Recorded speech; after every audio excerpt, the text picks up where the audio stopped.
Welcome. I am your host, Dr. Derek A. Reeves, and we are starting back on our daily Bible study. This is our 9th segment, and the topic will be Battlefield Sarx, Problems of the Flesh. Again, I am your host, Dr. Derek A. Reeves. Let's dive right into our lesson today. We're going to come from St. John chapter 3, verse 6. And the scripture reads as follows: That which is born of the flesh is flesh, and that which is born of the Spirit is spirit. This is a very interesting scenario because it's here that Jesus now begins to give us a full understanding of what is spirit and what is flesh. And so flesh, then, I think we should start here because there's sometimes a little confusion as to whether the human being is, or the born-again man, is spirit, or if he is a living soul. There are some that teach a dichotomy, which simply means that man is composed of two elements, an immaterial element and then the physical element. And so the soul and the spirit are used synonymously. However, the scripture teaches that there is a difference between soul and spirit. The scripture tells us that the trichotomic makeup of man was seen from the very beginning.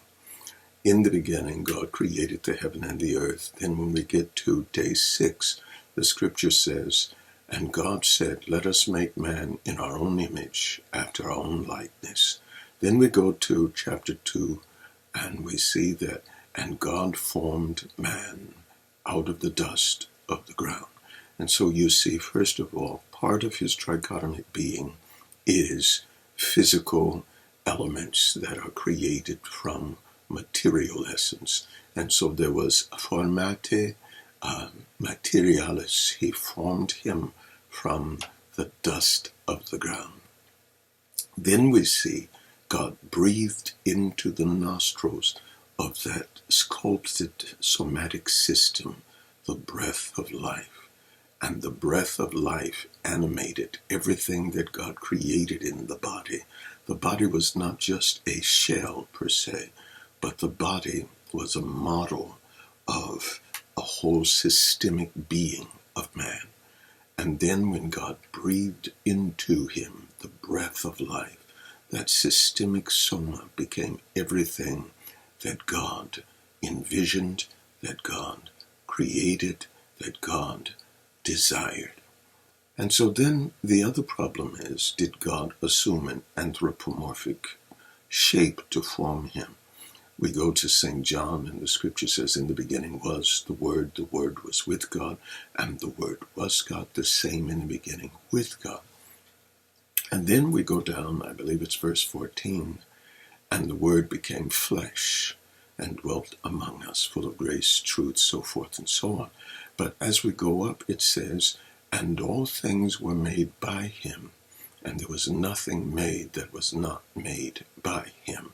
So it indicates then even the formation ex materialis came from the formation of the very logos of God.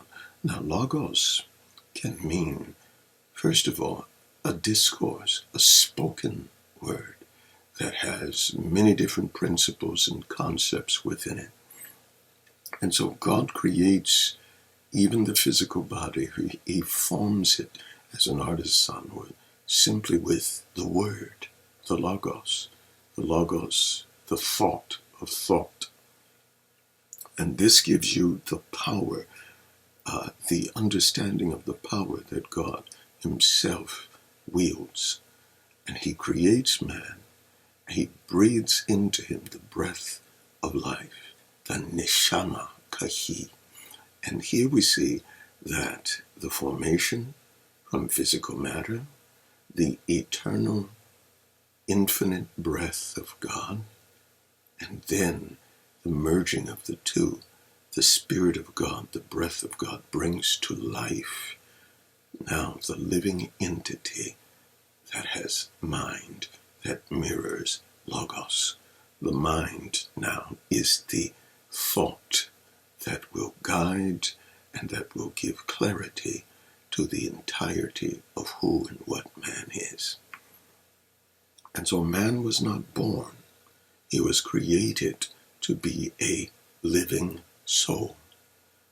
And that's why Adam is called the Son of God. Why? Because the expression of his soul came forth from the very breath of life. And this breath, the eternal, meets the finite, and it gives rise to an eternal soul, an individual, a mind that now is conscious, that is created to think, created to mirror the mind of God. Always remember, a mirror is a reflection, and so it only gives you a glimpse. And so the mind of man is nowhere as powerful, nowhere as strong, as clear as the mind of God. Albeit, when God created Adam, Adam was very, very astute, very off the press. He had the capacity to name all of the animals. And so from here he creates Eve, and they are to be fruitful and to multiply. But then Jesus gives us an understanding of what flesh is. After the decline of Adam and Eve, the scripture tells us that which is born of the flesh. You see, when Adam fell and disobedience took place, there was more than just a minciological or a mental state that changed and shifted. His entirety of all that he was shifted. While there was a connection with the soul and the spirit of man and the spirit of God, there was life continuum. There was a perpetuity of life. And so man didn't age. He was created as a grown man, but he didn't age. He had not entered into what we call pneumatic transcendency, where he becomes actualized. And so man was an intermediary being, standing between finite eternality, standing between death and life. And so, standing between mortality and immortality. But his actualization would take place as he made the choice whether to stay connected with God through the obedience and remain pure. Some people believe in dispensations. I happen to be one. And dispensationalism speaks of the time of innocence as it relates to man. And so Adam's entire job was to remain innocent and to comply to those things of Christ, of God. Comply to the plan of God for his life. Comply to the plan of God for his being, the objective of God. And that was to replenish the earth, to guide it, to till it, and to guard it. He became the vice regent under God, who was supposed to protect the earth. He falls, and right away it severs the spiritual link. And the spiritual link that provided the very image of God and the life of God is now broken. Yes, he has essential life, but the governance of that self-same spirit and the seed of God is now disrupted, and immediately his spiritual awareness, it fails. The spiritual continuum fails, and immediately he starts aging. Death has settled in, and now he has become mortal. It will take 900 and some years for this mortality to reach its epic in Adam, but Adam becomes mortal all the same. And his fate he sets into motion with all of those who will come from him. He becomes now carnal. He becomes a living soul that now takes precedence over the spirit and over the body.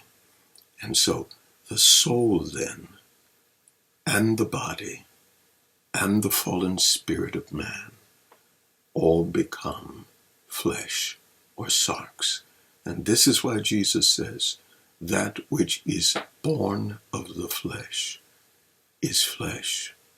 That which is born of the Spirit is spirit. I thank you for your time. I am Dr. Derek A. Reeves, and this is our daily Bible study.